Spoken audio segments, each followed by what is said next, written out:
Hola, mi nombre es Emily Pardo Araujo. Soy nutricionista, especialista en nutrición clínica, funcional y fitoterapia. Y hoy, por la invitación de la Parroquia San Juan Apóstol Evangelista, vengo a conversar con ustedes acerca de la alimentación en tiempos de pandemia, en tiempos de COVID-19. Es algo sumamente interesante e importante que lo hablemos, ya que la alimentación forma parte de todas nuestras vidas. Les voy a compartir pantalla para que podamos apoyarnos juntos con relación y esta invitación. Sabemos que la pandemia ha provocado por la COVID-19, nos ha puesto al revés todas nuestras vidas. Cuando las cosas iniciaron a tener un impacto directo en nuestro país en el verano del 2020, tuvimos que cambiar nuestras rutinas y adaptarnos a una situación completamente desconocida, por decirlo así. El confinamiento, el cierre de las escuelas, el, el teletrabajo también, nos obligaron a millones de personas a reinventarnos en muchos aspectos y uno de ellos es el modo en que nos alimentamos, es en la cantidad y en la calidad de la alimentación. Entonces, el día de hoy vamos a estar conversando dos cosas sumamente, de una manera breve, vamos a estar conversando sobre dos puntos sumamente importantes con relación a la alimentación en tiempos de COVID. Se lo separé con una alimentación durante el tiempo que estuvimos y estamos en pandemia y la alimentación de un paciente con y post-COVID, de las alteraciones nutricionales que pueden tener estas personas y los cuidados que podemos tener, ¿no? Ya ha pasado casi un año y medio desde que se declaró la pandemia del COVID-19 y algunos efectos empiezan a hacerse evidentes por el lado nutricional. El encierro inicial y la demora en la apertura de las actividades deportivas trajo como consecuencia un aumento en los casos de obesidad y sobrepeso en nuestra sociedad, en nuestra población. Durante los primeros meses de pandemia, el confinamiento total operó cambios en los hábitos de la población que llevaron a un aumento del sedentarismo y un desorden en los ritmos de alimentación. Entonces, nuestra alimentación se desordenó totalmente por varios aspectos, ¿ok? Habían aspectos personales de querer aprovechar el tiempo, muchos nos pusimos a cocinar, a inventar recetas nuevas, a tratar de compartir con los que estábamos haciendo cosas diferentes, a compartir con los que estábamos en el mismo techo, confinados. Y la alimentación, si antes ya era algo que socialmente nos llamaba, porque ya no es solamente el acto de alimentarnos y el acto de nutrirnos, sino que la alimentación representa mucho más allá de unir a familias, de unir eventos, de tener un por qué reunirse. Entonces siempre es como el centro de todo. Entonces en la pandemia eso como que se aumentó, se potenció, por decirlo así. También estaba el aspecto social. Todo el mundo quería emprender o estaban pasando problemas económicos mal, entonces había que comprarle brownies al familiar, había que comprarle las galletas a la tía, había que comprarle la ensalada de papa al vecino, porque estábamos tratando de apoyarnos mutuamente. Y también el aspecto psicológico, que también tiene un impacto nutricional muy grande, como la depresión, como la ansiedad, como la preocupación de que estuviera pasando, y eso muchas veces y la gran mayoría de las personas atacamos a la comida cuando tenemos un problema interno que es más allá del comer, ¿no? Entonces, estos aspectos y cambios han dejado como un saldo, un número creciente de casos de obesidad y sobrepeso que requiere que le prestemos atención para evitar que se convierta en grandes problemas en el futuro. ¿Y qué es la obesidad? La obesidad se define según la Organización Mundial de la Salud como la acumulación anormal o excesiva de grasa que puede ser perjudicial para la salud. ¿Ok? Entonces, entre los factores que favorecen la acumulación de grasa en el cuerpo se encuentran el sedentarismo y una dieta alta en calorías. La obesidad realmente es una enfermedad compleja, consiste en tener una cantidad excesiva de grasa corporal. La obesidad no es solo un problema estético, es un problema médico y grave y aumenta el riesgo de enfermedades y problemas a la salud. Entonces, ¿por qué? Porque la obesidad es un factor de riesgo para un gran número de enfermedades como la diabetes tipo 2, las enfermedades cardíacas, el ABC, ciertos tipos de cáncer, y cuando yo hablo de ciertos tipos de cáncer estoy hablando de casi de 11 a 13 tipos de diferentes tipos de cáncer. No es solo el cáncer de mama o el cáncer de próstata que estamos acostumbrados a ligarlo con la obesidad, estamos hablando también de cáncer de esófago, estómago, laringe, colon, etcétera. Entonces, por esto es algo sumamente importante. También la obesidad puede agravar problemas como de fertilidad y están asociadas a complicaciones para los pacientes que les pasa el COVID-19. Entonces, esto significa que el tener obesidad ya eres una persona de riesgo por si te da COVID-19. Porque esto es algo extremadamente verlo. ¿Por qué es tan importante la parte de la obesidad? Porque antes que empezara la pandemia o antes que llegara lo del COVID-19, en Panamá, ya en el 2019 había salido un estudio con que el 62% de los adultos panameños tenían problemas de sobrepeso. Y más del 25% de la población, que se supone que esta información está aquí, pero no sé por qué está pequeña, más del 25% de la población tienen obesidad, tienen antes de la pandemia. Eso significa que más de 2 millones de panameños están en sobrepeso y obesidad. Ahora se imaginan con un problema tan grande como el de la pandemia que nos ha cambiado nuestra forma de sentir, vivir, alimentarnos, movernos, socializar, todas estas cosas se están agravando mucho más, solo que no tenemos datos actualizados con relación a eso.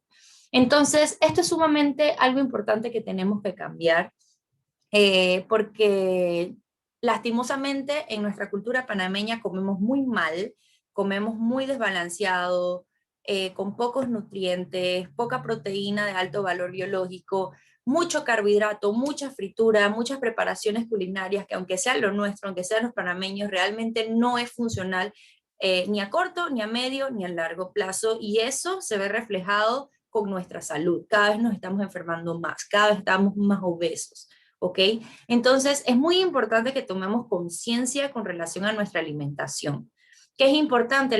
Yo siempre trato de decirle a mis pacientes lo importante es que preparar un menú, por lo menos tener como una preparación previa, porque tú así te estás enfocando en algo que ya tienes planeado y la planificación te ayuda a ser mucho más ordenados en la manera en que escoges las cosas. Es mucho más ordenado que vayas a un supermercado con una lista y ya sepas de antemano qué es lo que vas a comprar sin llegar al supermercado y agarrar cosas que se te puedan antojar, sino simplemente seguir la lista. Preparar un menú semanal, más o menos sabes lo que tienes en la nevera y así se te dan muchas más opciones de tener ideas nuevas para hacer cambios, aunque sea con los mismos materiales. Es muy importante el consumo de frutas y vegetales todos los días, por lo menos unas 2 porciones de vegetales y unas 2 porciones de frutas. Es mucho más económico comer frutas que comprar barras de cereal o comer cualquier otro snack que uno coma, que si helados, que si galletas. Es mucho más barato comer saludable. Es mucho más nutritivo que comerte una manzana, comerte una pera, comerte una banana, que son cosas que son fáciles de llevar en la cartera, en el metro, en el carro y no se dañan. Evita comer alimentos procesados, tanto industrializados como en las preparaciones. Es muy importante tratar en lo posible de comer lo más básico posible, lo más natural, lo más cercano, los alimentos y los vegetales y las frutas, por ejemplo, de temporada, y tratar de alejarnos un poco de esta alimentación fuera o de estas frutas exóticas que vienen de fuera, porque muchas veces vienen con mucho material para preservarlas que nos pueden hacer efectos dañinos a largo plazo. Entonces es mejor comer lo nuestro y de temporada. Es muy importante comer con tu familia, sentarte a conversar durante el día, alejarnos un poquito de la televisión y de los celulares al momento que estamos hablando, ya que el concentrarnos en la alimentación es sumamente importante para entender lo que estamos comiendo, para sentirnos y ver que estamos satisfechos, ya que al estar conectados con lo que nos estamos alimentando, le estamos mandando señales al cerebro de que ya estamos satisfechos. Tendemos a comer mucho menos cuando le estamos prestando atención a las comidas. Por eso es sumamente importante y bonito que sea un momento que se pueda compartir familiarmente, por lo menos una vez al día. Hacer actividad física. Esto no es negociable de ninguna manera en ningún ámbito, ya que nosotros cada vez somos seres humanos mucho más perezosos. Agarramos elevadores, todo lo tenemos bajo un clic de celular, agarramos ascensores, escaleras eléctricas, vamos en carro de un lado al otro. Aquí probablemente nadie que me esté viendo agarra una bicicleta y se va al trabajo. Entonces tenemos que empezar a hacer actividad física y salir de nuestro comfort zone. Caminar ya no es suficiente para la cantidad de alimentos y la cantidad de carga de calorías y de cosas y de grasas que comemos al día. Entonces tiene que ser una actividad física que nos saque de nuestra zona de confort. Y es muy importante la higiene, siempre, siempre para reducir el riesgo de virus, de infecciones o de algún problema que nos pueda causar daño después. Entonces, cuando es por esto, por una parte, la alimentación en tiempos de COVID, que a la final se resume en lo mismo de toda la vida, solamente que es comer balanceado, que es comer frutas, que es comer vegetales, que es tomar mucha agua, que no la puse, pero por lo menos 1,5 litros, 2 litros de agua al día. Pero, pero lo que pasa es que con la pandemia se potenció esta mala alimentación por muchos aspectos que ya conversamos. Por eso es sumamente importante volver a ser conscientes, volver a prestarle atención a nuestra alimentación, echar un poquito para atrás y reorganizar nuestra vida, porque la parte nutricional es y siempre será para el resto de nuestras vidas algo sumamente importante para nosotros, ya que no podemos vivir sin comer realmente. Entonces, con relación a los pacientes que tuvieron COVID, o algunas personas que ojalá que no nos den, pero es algo sumamente importante porque el COVID-19 sí tiene algunos efectos secundarios que nos pueden causar problemas a nuestro estado nutricional. Por ejemplo, hay situaciones que comprometen la ingesta de los alimentos que son, por ejemplo, la anosmia y la disgeusia, que son signos de alertas tempranos, que conllevan al diagnóstico de la enfermedad. Muchas veces algunos se dan cuenta que se quedaban sin sabor en el paladar, no sentían el sabor de las comidas, o por ejemplo sentían sabores extraños, o por ejemplo el olfato empezaban a desregularse un poco. Ya esos eran los primeros síntomas de los COVID-19. Entonces, eh, la, dis, la anosmia, que es la disfunción olfativa, suele presentarse con frecuencia en los pacientes con enfermedad por coronavirus y puede manifestarse también de forma aislada, solamente te puede dar eso. Y la parte del mal sabor de la boca, ¿no?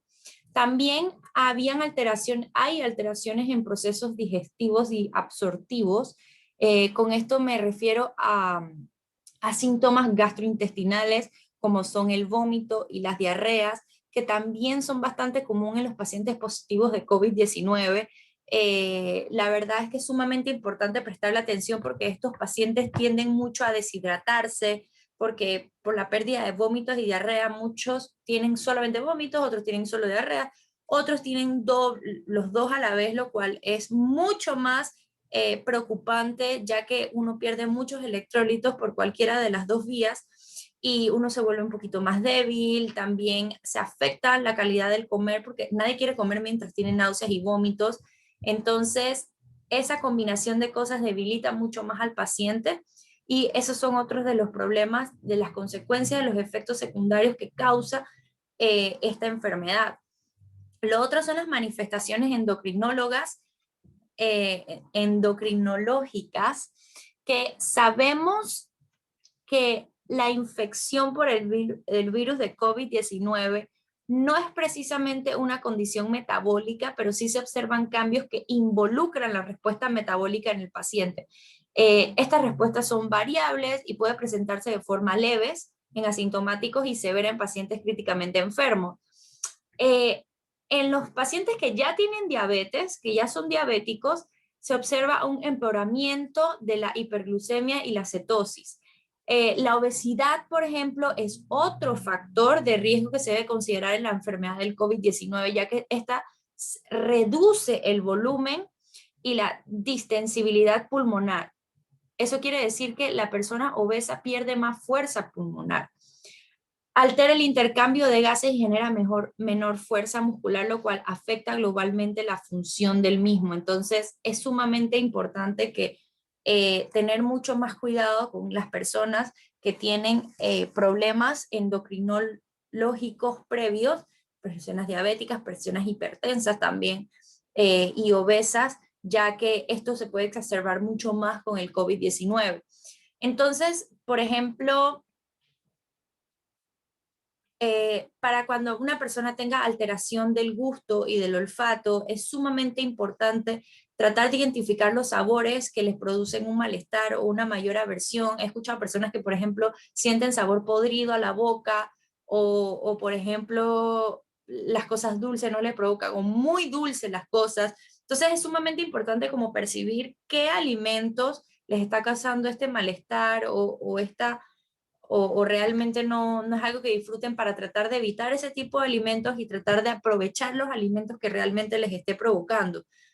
Eh, También es muy importante en estos sentidos, hay muchas personas que dejan de comer porque simplemente las cosas les saben mal.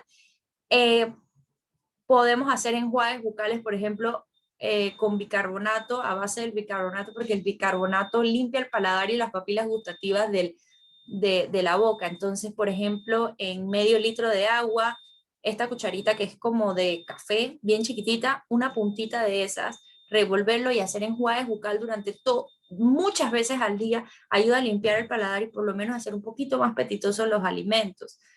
Eso también lo utilizo bastante con los pacientes que están pasando por procesos de quimioterapia y tienen este sabor metálico a la boca, entonces realmente es algo que funciona muy bien. Hacer varias comidas, pequeñas porciones, varias veces al día para que no disminuyamos ni perdamos nuestro estado nutricional.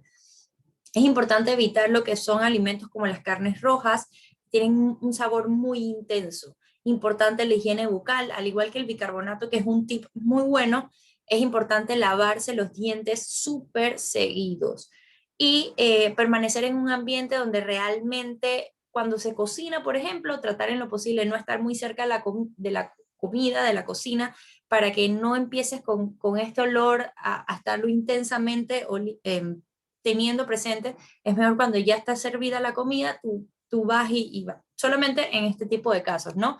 Para cuando se tienen náuseas y vómitos, es muy importante la hidratación, extremadamente importante. Si ya tienes unas náuseas y unos vómitos que han pasado como 5, 7 episodios, es importante que ya te estés hidratando, así sea con Gatorade, Pedialyte, agua, o la combinación de todo esto, porque sí es bueno recuperar el sodio y el potasio perdido. Eh, las comidas también son muy importantes que se hagan en pequeñas porciones varias veces al día. Puedes también tomar líquidos durante todo el día para no deshidratarte, pero no cuando comes porque eso revuelve bastante. Entonces es importante cuando estés comiendo cosas, así sean blanditas, purecitos y ese tipo de cosas, es muy importante tratar en lo posible de evitar lo que son los líquidos eh, para que no nos sintamos mucho más revueltos, por decirlo así. También se tolera mucho mejor cuando los alimentos están de fríos a temperatura ambiente. Alimentos extremos no son tan bien tolerados como muy fríos o muy calientes. Las grasas dan muchas ganas de náuseas y vómitos, entonces siempre es una alimentación extremadamente sin grasa, baja en sal, condimentos naturales, y tratar en lo posible de cuando comamos de manera sentadas, no nos acostemos de una vez, porque aparte de que nos puede causar ganas de vómito, también podemos tener problemas de reflujo y acidez por esa acostada de inmediato. Cuando, por ejemplo, se tiene diarrea, que es uno de estos malestares gastrointestinales, es sumamente importante también la hidratación, y esto, a diferencia de cuando uno tiene estos ganas de vomitar, es importante es cambiar el tipo de alimento que comes. Por ejemplo, tratar de preferir alimentos que no tengan tanta fibra. O, por ejemplo, estos alimentos que tengan fibra, pasarlo por un medio de cocción. Eso quiere decir que si quieres una ensalada de vegetales, es bueno que te la hagas hervida, te la hagas cocida para que le bajes esa cantidad de fibra, porque lo que es fibra, leche y grasa estimula el intestino para ir al baño. Entonces, cuando tienes diarrea, no es recomendable que comas ninguna de estas tres o por lo menos tratar en lo posible de disminuirla para bajar ese estímulo al intestino. La grasa estimula muchísimo el intestino y la leche de vaca también. Entonces, si eres una persona que le gusta ese tipo de bebidas, trata en lo posible de estos tiempos cambiarlos por la leche de almendras, la leche de arroz, la leche de avena, o bueno, simplemente no tomarlo, porque realmente la lactosa es un alimento, es un tipo de azúcar que realmente es estimulante para el intestino y hasta llega a irritar. Y es inflamatorio, entonces no vale la pena en esos casos beberla. Así que bueno, muchísimas gracias por su tiempo. Yo sé que es mucha información, pero por lo menos quise traerles un poquito de cada cosa para que podamos seguir informándonos y caminando en esta lucha juntos. Muchas gracias a la parroquia por esta excelente iniciativa. Y bueno, cualquier duda, por favor, me pueden escribir con mucho gusto. Hasta luego.